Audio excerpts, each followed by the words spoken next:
Welcome everyone to really the first webinar that News Energy is putting on, which is on how to use solar generators for emergency management. And we have two highly qualified guest speakers today on that topic, who I'll be introducing shortly. But let me, as is typical with these things, kind of start with a word from our sponsors. Oh, and okay, there we go. So just real quick, News Energy is a different kind of solar company in that we are focused on mobile solar and rapidly deployable solar solutions. I come from the utility scale solar world, and this is about as far in the opposite direction as you can go.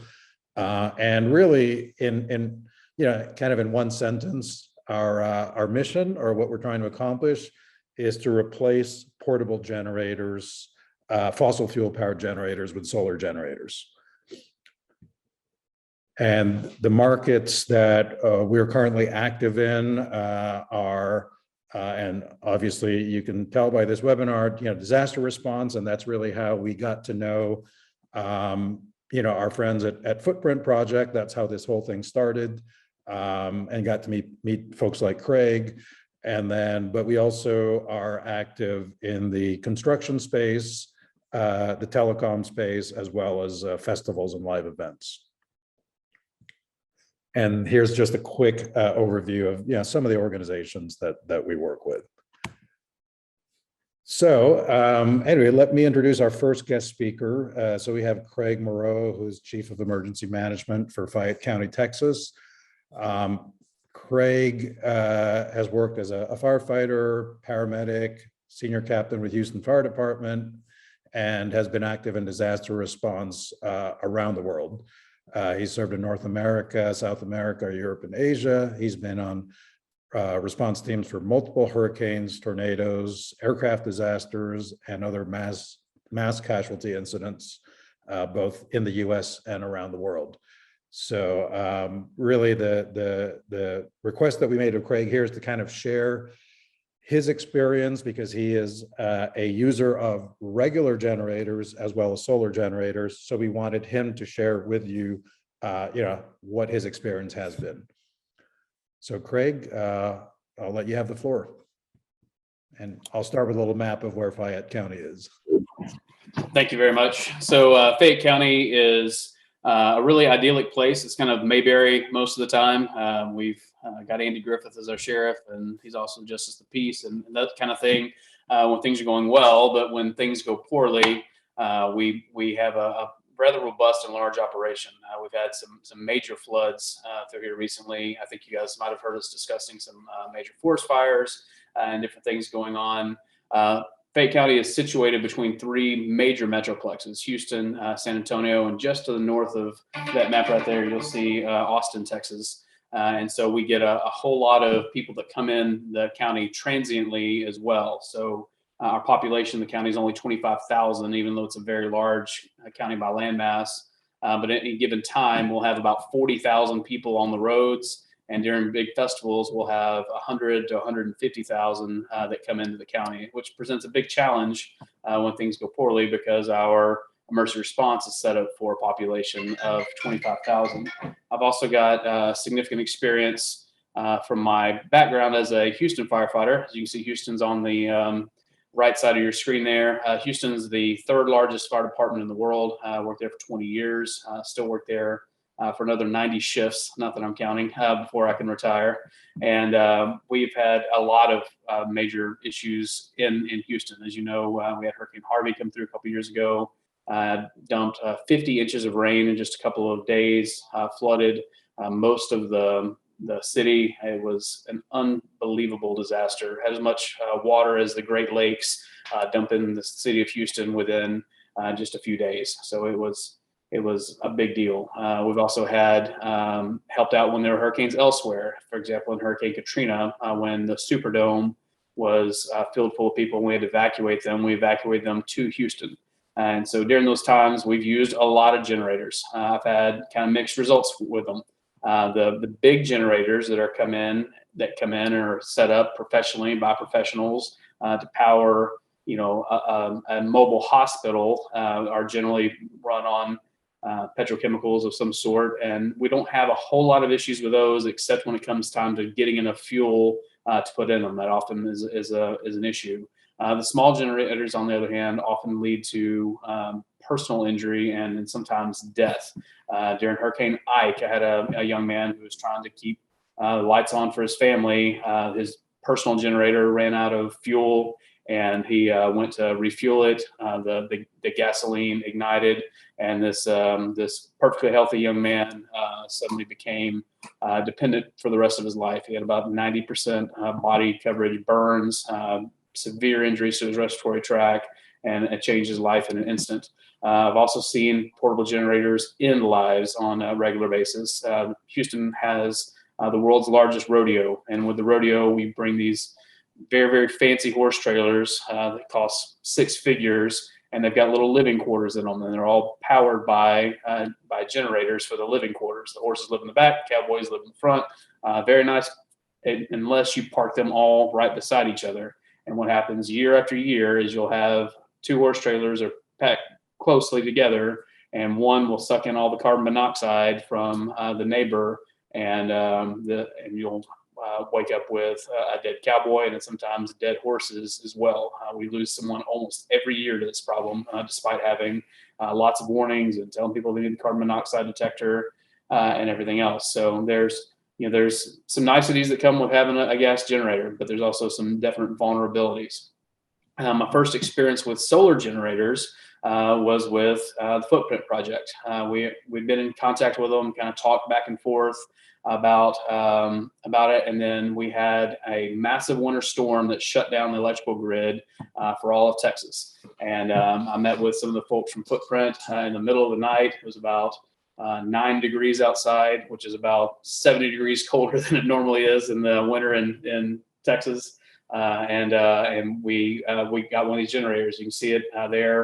It was deployed at one of our vaccine clinics. I've been very impressed with the concept. That black box you see on the screen right by the door, that holds all the batteries, and you can charge that and have it ready to go at all times. You don't and you can deploy it for an extended period of time before you even hook the solar panels up. It provides a lot of versatility, and it also provides a quiet, carbon monoxide free environment, which I can't tell you how valuable it is to me. That little command trailer you see right there is air conditioned, which is mandatory in Texas. It gets to be over 100 degrees during the summer, and it's unbearable.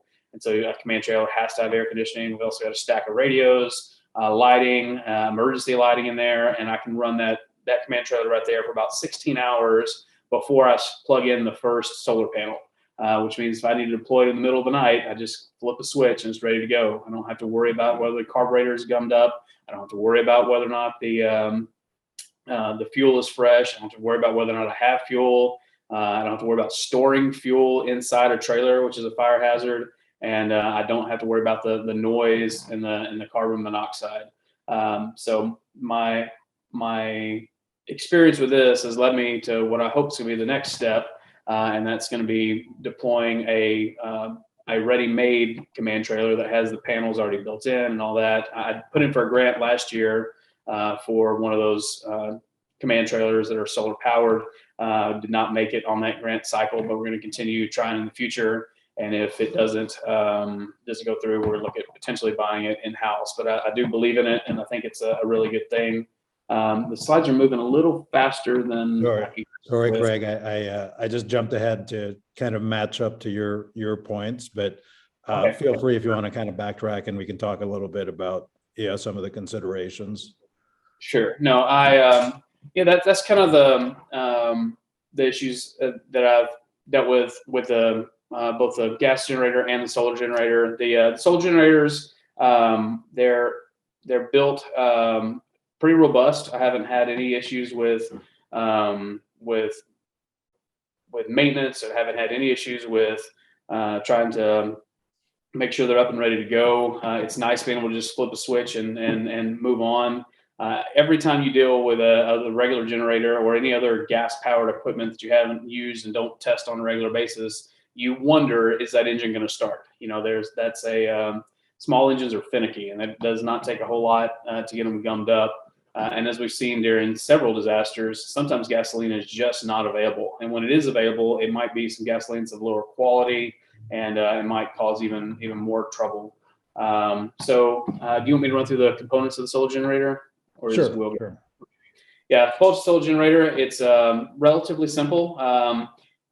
The unit that I have, it's an older unit, but it will work for a long time with just the two components you see on the right side of your screen, the batteries and the inverter. The solar panels, you can think of almost like a spare gas can to refill. So when I deploy mine, I roll it out, hook it up, get everything going, I test it, make sure everything's all right.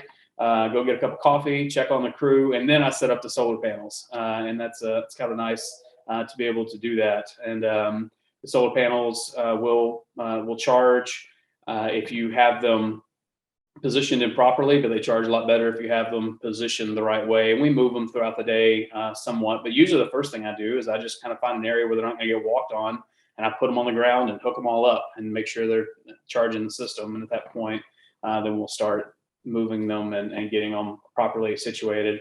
I would say one of the most important parts is making sure you've got it set up in a way that people aren't going to kick your panels and kick your wires and all the other stuff that goes with that. But it's a pretty simple system, and it's easy to train volunteers. I have a community emergency response team that are made up of people of all ages, of all different physical abilities, and they've been trained on how to deploy this. I can call them and say, hey, listen, I'm out on a big fire.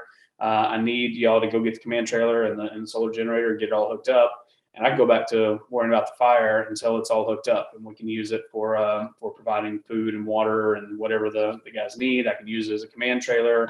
I can use it as several different things. All right. What do you want to run? The things you're going to plug into it are the things you would plug into a normal generator. And there are devices you use that drain a whole lot more energy than others, and you'll figure that out pretty quick.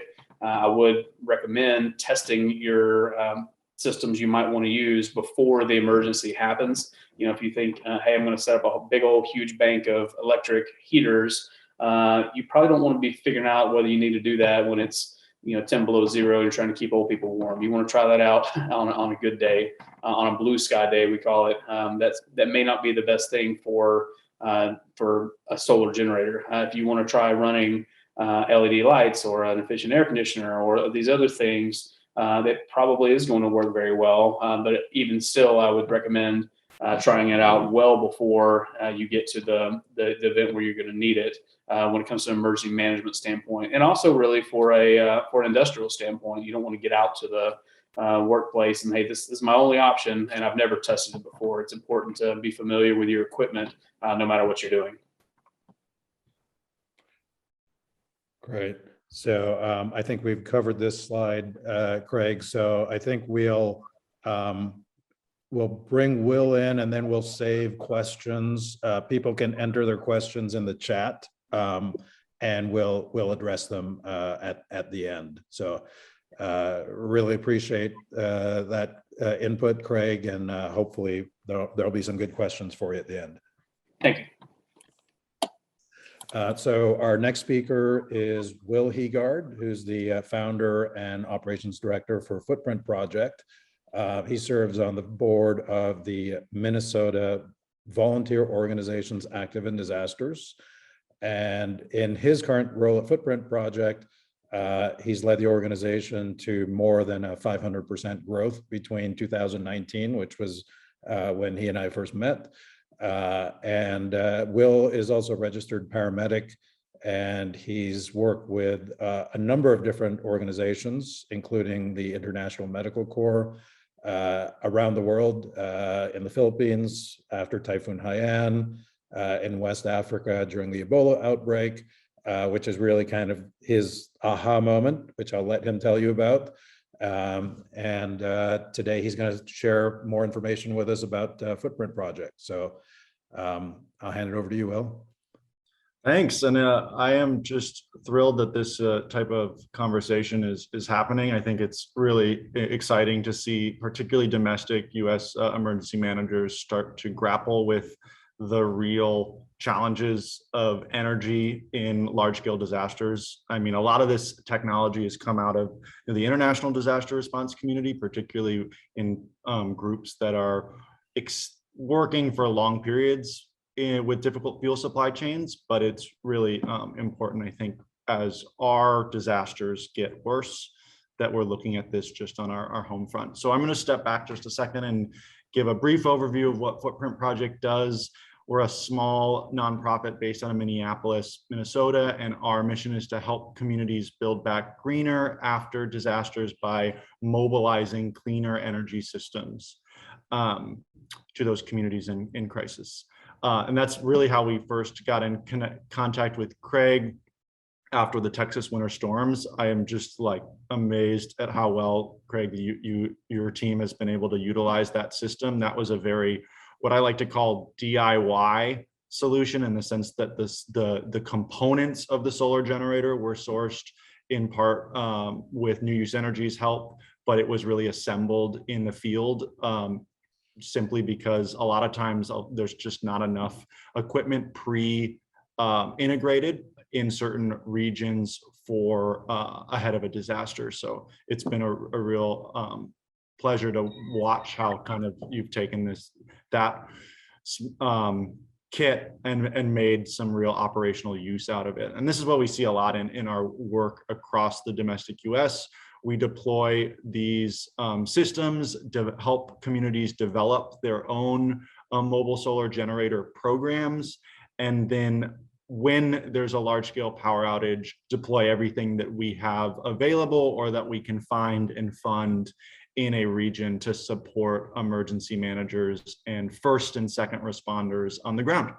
So I know Lee's just kind of clicking through a bunch of different deployments that we've made happen over the years. And so I just want to kind of share the solar generators you'll see come in lots of different shapes and sizes. This one at the Nashville Tornado was a build out of Atlanta that was for a music festival that was using lead acid batteries and an old Outback inverter charger with a unique solar deployment frame on a, pretty, I'd say, I love that cargo trailer, but I think it's got a little rust. And this one is a slightly newer one that we built with New Use Energy's help in, what was that, 2020? I think so. And has since been mobilized. It's currently still with the Steamboat Springs Fire Department. This was another deployment we did in June of 2020 across the border in Matamoros, Mexico, where a partner nonprofit set up a COVID clinic, and you can see the COVID field tent, the small logistics shelter space on the top of the screen, and then unfortunately in this photo, the solar trailer down at the bottom is a little clouded or shaded, but you can also see a solar shelter tent that we set up that supplements the charging of the trailer battery bank.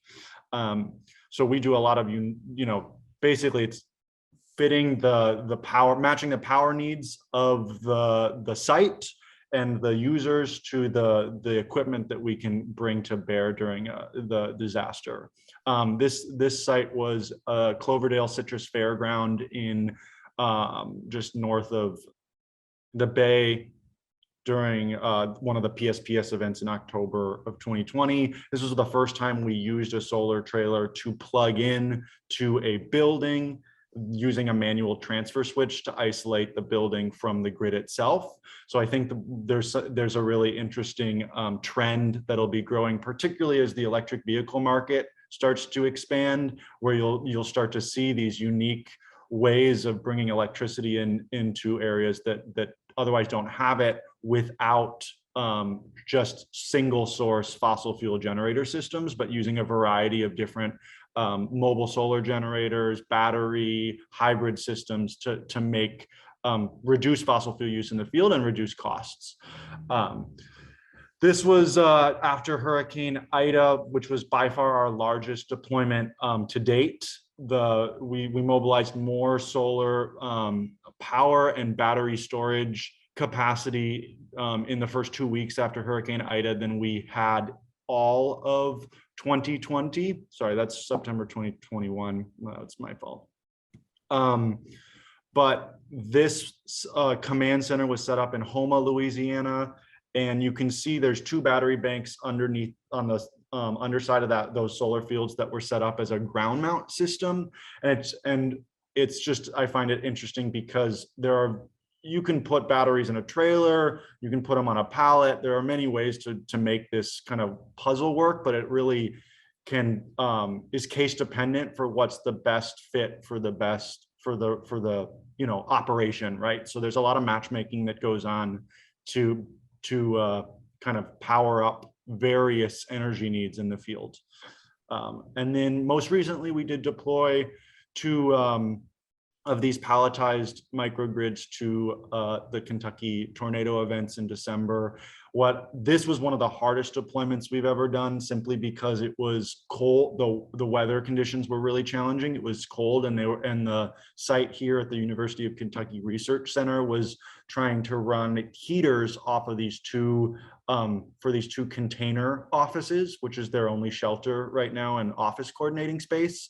So it worked, it was working for a couple weeks, and then the battery died. We would have to jump it. This stuff happens, and I think there's a lot of lessons to be learned in how to match make what you're going to be plugging in to how to evaluate your energy use on site. So in that Kentucky response, it was a larger battery bank with a solar option, but we weren't able to hybridize the system. So there was no generator that could kick on to charge that battery, which means that if they were running the heaters for 8 hours and, forget to turn them off, you can drain your battery bank and then the lights will go off, right? So I wanted to spend the rest of the time before questions just to try to really, my goal here and Footprint Project's goal in general is to support emergency managers and other first responders in identifying and prioritizing their energy needs, and then supporting, trying to guide and help them to transition off of single source fossil fuel generators. So this is really directed to emergency managers or disaster response professionals that are going to be looking at how to power their missions with cleaner energy systems.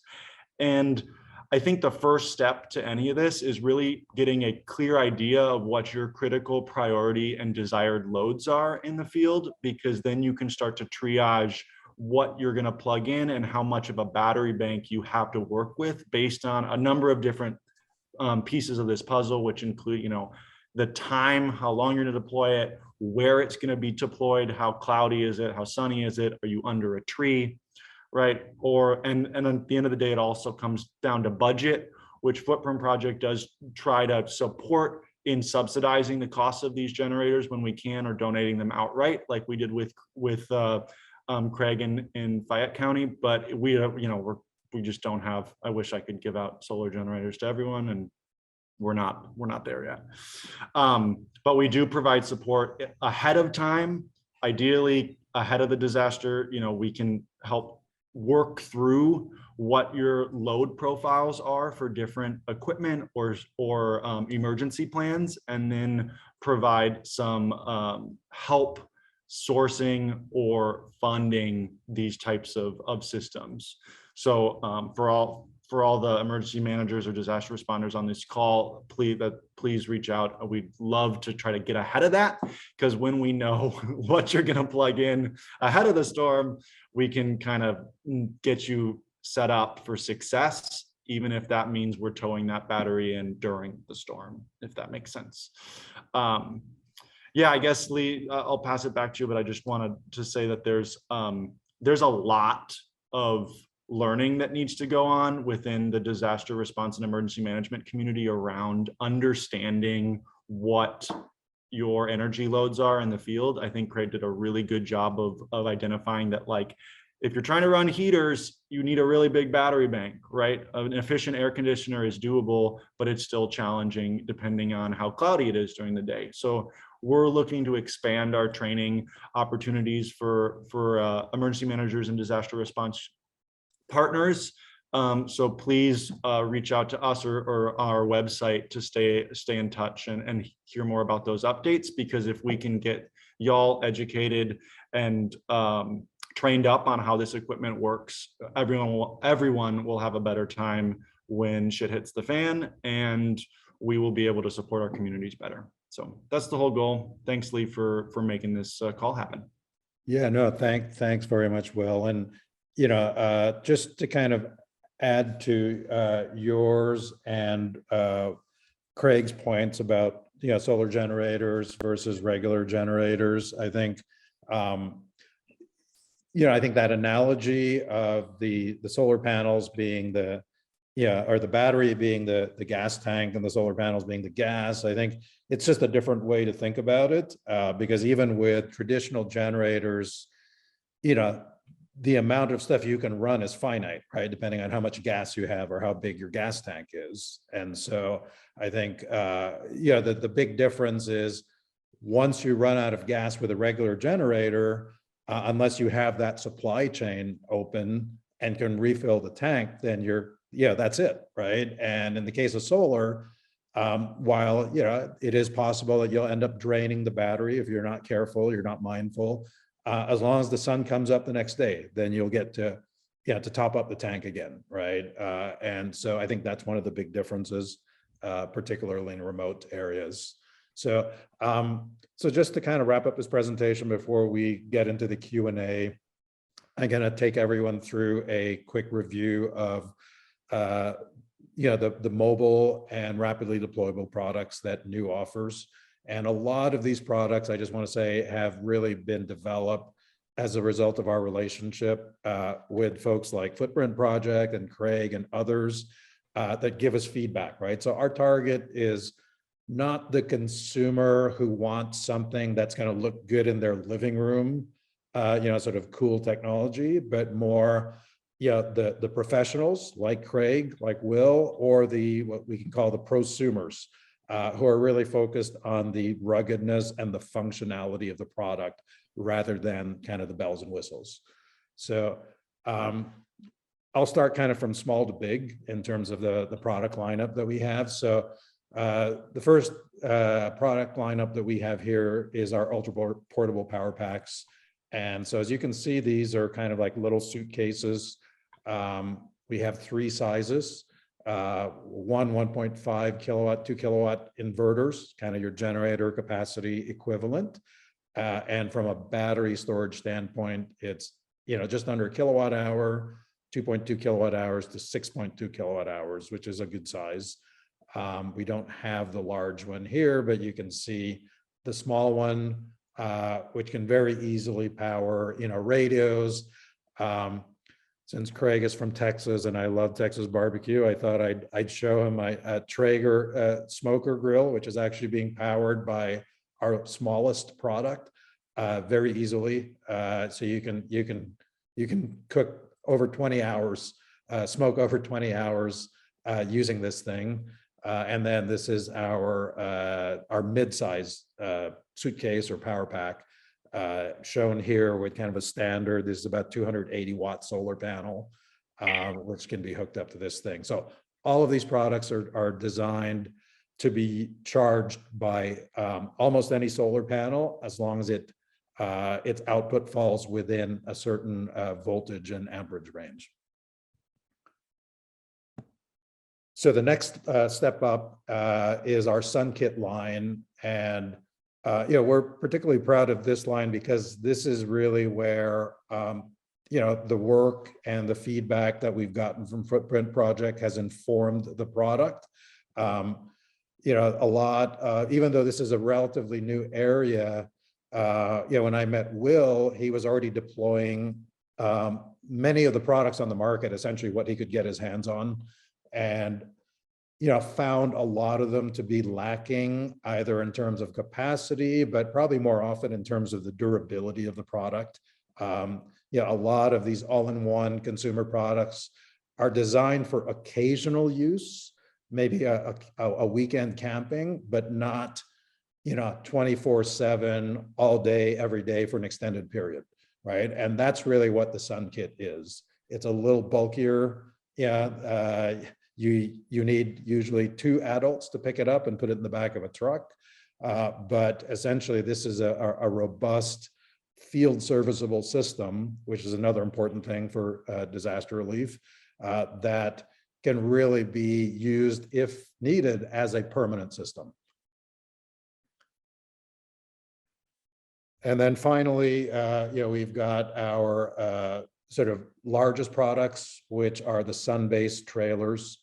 So you can see here examples of some of the latest trailers that we've built. On the top, you've got upper left, you've got our latest trailer, which actually uses a glass-free frameless solar panel, which is more durable. Again, something we've learned because we've had, not that often, but occasionally a solar panel will get broken, will be cracked. And sometimes it's not convenient. It can be tough to replace because it has to be a certain size. So these panels are a lot more robust. That's kind of the inside of the same trailer. So you can see it's packed with 2 of our other products, or 3 actually, the SunKits, the Sun Canopies, which I'll talk about in a sec, and the Power Packs. And that on the lower left here is the same trailer that Will showed in Colorado. So this is another complementary product, which is the our Sun Canopy solar tents. Again, the upper left hand here is both a trailer and 2 of our Sun Canopies that were deployed in Puerto Rico for an NGO. Upper right, you can see some gentlemen from CAL FIRE inspecting what was actually one of our prototype Sun Canopy units. The lower left is folding solar panels. That's about 5 kilowatts of folding solar panels in the back of a Nissan Frontier compact pickup truck. So you can't do that with 5 kilowatts of traditional solar panels. And then in the lower right is, again, this is actually our prototype Sun Canopy, which was deployed several years ago at the Arizona Roots Festival and powered the VIP section. So it's not just disasters. We also do fun stuff and essential stuff like telecommunications and outdoor events. And this is just kind of a summary. So one of the shots I showed you earlier of the trailer, as I mentioned, had other new use energy products in the trailer itself.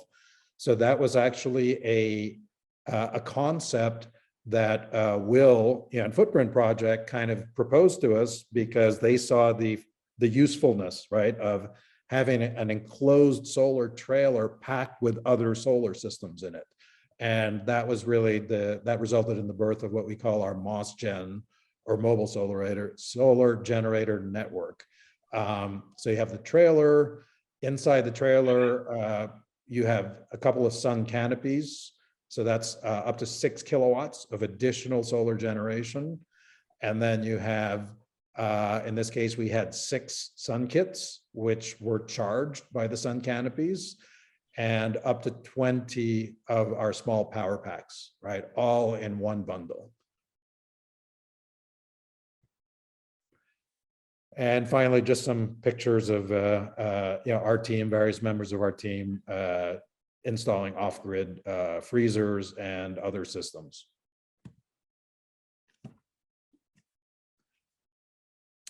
And that's it. So thanks very much for your patience and your interest. And if there are any questions, please feel free to put them in the chat. So Andy, I don't know. I'm not looking at the chat right now, so I don't know if you have any questions or anyone else has posed any questions.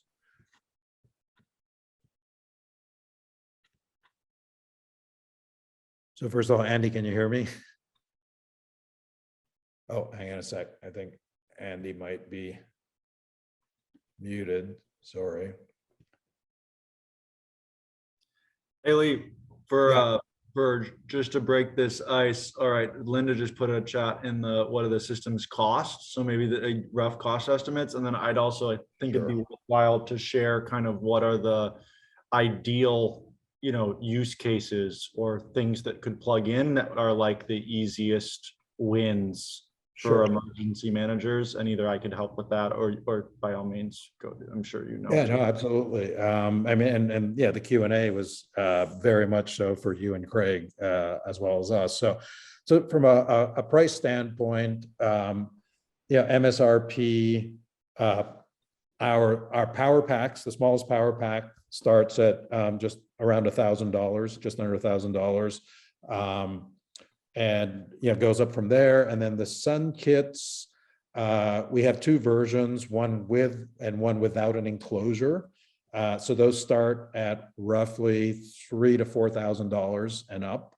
And then the trailers, most of the trailers that we showed you, I believe, are the larger 7x14 trailers.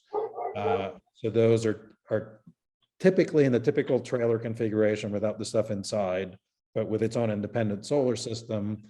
Average around 70,000, although we are currently developing wood footprint project, a smaller 5x8 trailer. So obviously that'll have less solar on it, but the solar will still be integrated into the trailer, and then it'll have a battery inverter system inside. So, and we, as I mentioned, our focus is not on consumers, but more on kind of professionals, emergency managers, and municipalities that are looking to build their resilience capabilities. So we definitely have special pricing for our B2B customers. What we advertise on our website is kind of the MSRP for retail, even though that's not really our primary focus. And sorry, Will, what was the other question? Or was there something else that you wanted to bring up? I think I can bring that up if we run out of time or we need to. There's a number of questions in the chat now. I see Paul asked, what is your optimal generator solution? For Craig, who's still there? I think if you could design or tell what the ideal solar generation solution would be. I think that was Paul's question. And I'll just go down the line if that's okay, Lee. We'll just Yeah, please. Cool. So I'll start with the optimal solar generator solution. For me, it would be something like the trailer he's talking about. That would be so versatile. One of the main issues we had during the ice storm, where pretty much all of Texas's electrical grid went down, which doesn't take an ice storm to do. That can happen with a solar flare. It can happen with all sorts of things. Where people who are home with medical devices who had no way to power those medical devices, whether those are oxygen machines or suction machines or whatever is needed to keep them going. And we had no option really but to take these folks to the hospital. And the hospital was full and they didn't have the things they needed as well. And so having a solution where we can set up a rather big operation or pass out these little packs to other people and keep them going. I love the versatility of that, and that would be great. The other optimal solution I have would be what I talked about before, a ready to go solar powered command trailer or command vehicle where I can drive up, park it, and get to work and have my screens and my drones and my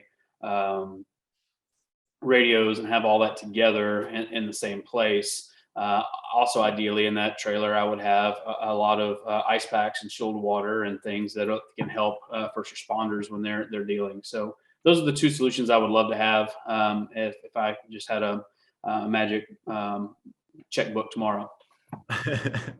And I think that generates or brings up a great point from my side. We do a lot of helping, there's a lot of mobile infrastructure out there, emergency managers, you guys all know that how many trailers and RVs and stuff that is out there that you kind of gets passed down or hand me down based on what level of a county, budget you have.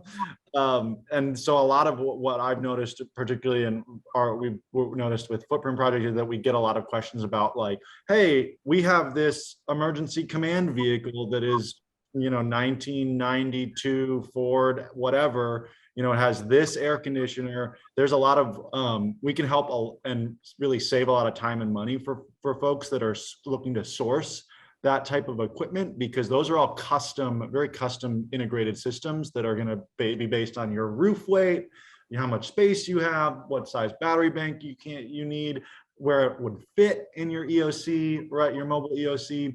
So there's all these little pieces of that puzzle. And we have a lot of volunteers, electrical engineers and just solar off-grid nerds that love doing that work. So I think that generates, Craig, I love the idea of making a perfect ground up mobile solar EOC, but a lot of these things are going to happen retrofit.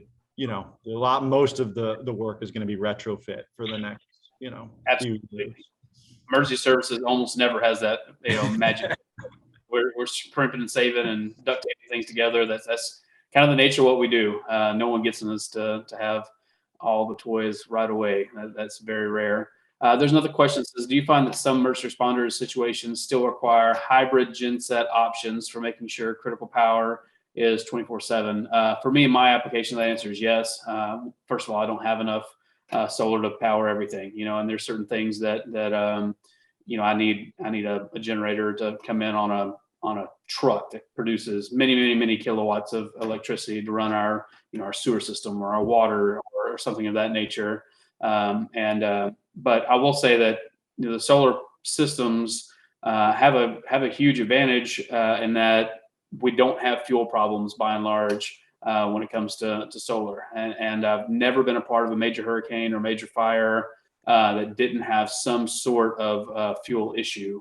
We had a hurricane that was supposed to come to Houston right after Katrina named Rita.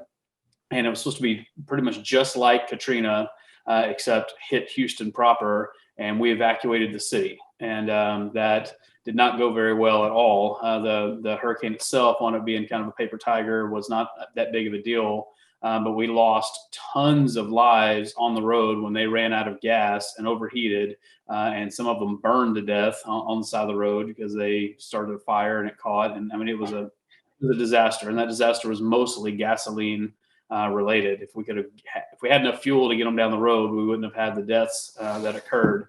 And we had people bringing fuel from all over the state trying to get stuff going in Houston. That created even more fires and more problems, because when people are moving lots of fuel and they're not used to moving lots of fuel, you get into some pretty nasty issues. And I just add to that, Craig, about the hybridization. I think that is particularly like for the true believers out there, like Craig and of course myself, and the idea of doing solar generator just with the solar input, the battery, and then maybe an AC power option at the home base, right? So you're bringing this solar generator out that has a battery, an inverter, solar panels, and charging, communications equipment, radios, maybe a mini fridge. All that's really doable, even a small air conditioner on the top of an RV.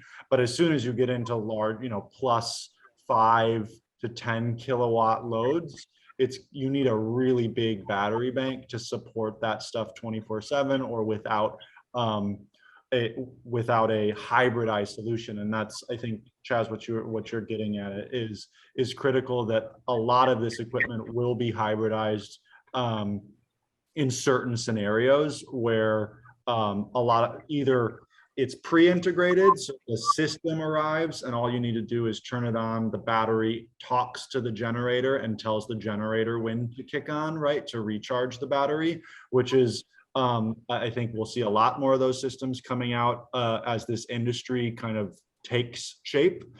But at the same time, even the smaller solar generators that only use a battery and an inverter, they don't have a pre-wired fossil fuel generator connected to it, those can still all be charged with an AC plug input, like the one that Craig has or the new use energy systems. So a lot of it, it's kind of based on your, I think it's about finding this good match for your power needs versus your use case scenarios versus your budget. And that's the real challenge, that kind of you need to find that sweet spot. And a lot of times that those hybridized systems that are commercially made right now seem, at least what I've seen so far, can be really, really expensive. Yeah, if I can just add to that real quick, I think, the way that New Use Energy designs its systems is, if you have an informed user like Craig, who kind of understands his loads and what they can power, then we really design them so that you can operate almost indefinitely from the solar system and batteries, because you understand what you're dealing with and how to conserve energy and prioritizing your loads. However, in the event that you have a big load that you don't have much control over, then definitely, generators will come into the mix, but you can still make solar your primary, right? Will, I know we talked about this in Kentucky, where you said some of the firefighters were basically charging up the SunKits and then running the batteries all night, so they didn't have to listen to the generator and they didn't have to worry about fumes. So solar was less of a factor there, and it was more about using the battery component. Yeah, it's interesting to see how this stuff gets utilized in all these different scenarios. So there's still, I see the next question in the list is about, have you all developed any tools to help with lessons learned amongst EMS, identification and prioritization? I did drop the link to Footprint Project's open access tools and resources, and I think there's a lot of, we're trying to make as much available that we can find as we learn, completely open source. And that does include some CAD designs that we previously funded for trailers, wiring diagrams, budgets that we've put together, even some grant applications that we've written. So please check it out, take a look. Hopefully that's helpful. And then Footprint Project is working to roll out a larger training initiative this year. It's going to be slow. We're still not, funded at the level that I'd like to get, but I'm hopeful we can train more EMS, emergency managers and firefighters on solar generator use, simply because when they know what they're looking at ahead of the storm, it makes our volunteers' lives a lot easier in the aftermath. So definitely just a stay tuned, but that link hopefully can help get you started in the right direction. Let's see here from Birgit. What is the average lifetime of the batteries and how many times can they be recharged? Lee, maybe that's more of a you thing. Sure, yeah. So there are different types of batteries out there. We focus primarily on lithium iron phosphate, and we use premium cells, which typically have a design life of over 5,000 cycles. So if you think about that from let's say just one cycle a day, right? That's over 10 years. So typically the weak point of a system these days is not the battery anymore, once you've moved beyond lead acid. And it's really the power electronics, including the inverter, that, over time, depending again on the inverter and the inverter design, and even the enclosure, will eventually kind of wear down. And so that's where the idea behind the modular SunKit came into being, right? Because a lot of these consumer all-in-one packages are really not designed to be repaired. They're really kind of disposable products, unfortunately, as many consumer electronics are. And so the SunKit was really, one of the objectives was intended to address that, which is, we know the battery is going to last a long time, but if any of the other components break down, you can replace or even upgrade them. So I see one more question from Mike in Vieques about the growing EV market and how it'll influence the work. This is, I think, a super exciting topic that I have no clue how this is going to pan out, but I'm very excited to see, with the Ford Lightning, there are and the Cybertruck, whatever all these different EV options are. One, they're going to expand the amount of batteries available and bring down the cost of storage, which is the primary, price piece of the solar generator puzzle. If you're designing one or building one from scratch, the batteries, particularly lithium, ferrous phosphate, or safe chemistry lithium batteries, are the most expensive piece of that whole package. And so that's a huge piece of the industry that's going to beat down the cost of lithium batteries and other energy storage technologies. And then I think, as Craig alluded to, we're going to be doing a lot of retrofits of older emergency management mobile infrastructure, right? And installing them with solar storage. But eventually I know there's one company in Michigan working on an electric fire truck.